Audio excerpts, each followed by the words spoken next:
విదేశాల నుంచి వస్తువులను దిగుమతి చేసుకునే దిశగా ఉండేవాళ్ళం. కానీ 2026 బడ్జెట్తో భారత్ ఒక గ్లోబల్ మ్యానుఫ్యాక్చరింగ్ పవర్ హౌస్గా అవతరించబోతోంది.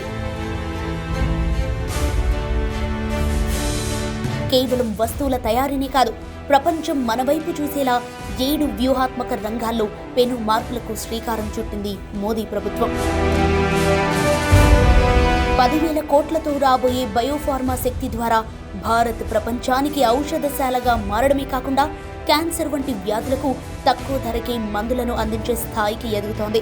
మొబైల్స్, ల్యాప్టాప్ల నుంచి ఎలక్ట్రానిక్ విడి భాగాల వరకు 40,000 కోట్ల కేటాయింపులతో ప్రతి ఇంట్లో మేడ్ ఇన్ ఇండియా చిప్స్ ఉండబోతున్నాయి. సముద్ర గర్భంలోని ఖనిజాల నుంచి మైదానాల్లోని జౌళి పార్కుల వరకు, కంటైనర్ల తయారీ నుంచి క్రీడా పరికరాల వరకు ప్రతి రంగంలోనూ భారతీయ ముద్ర పడబోతోంది. ఇది కేవలం బడ్జెట్ కాదు, రాబోయే తరాలకు ఉపాధినిచ్చే నిర్మాణ యజ్ఞం. వికసిత్ భారత్ లక్ష్యంతో భారత్ తన సొంత మేధో సంపత్తితో ప్రపంచాన్ని శాసించే దిశగా అడుగులు వేస్తోంది.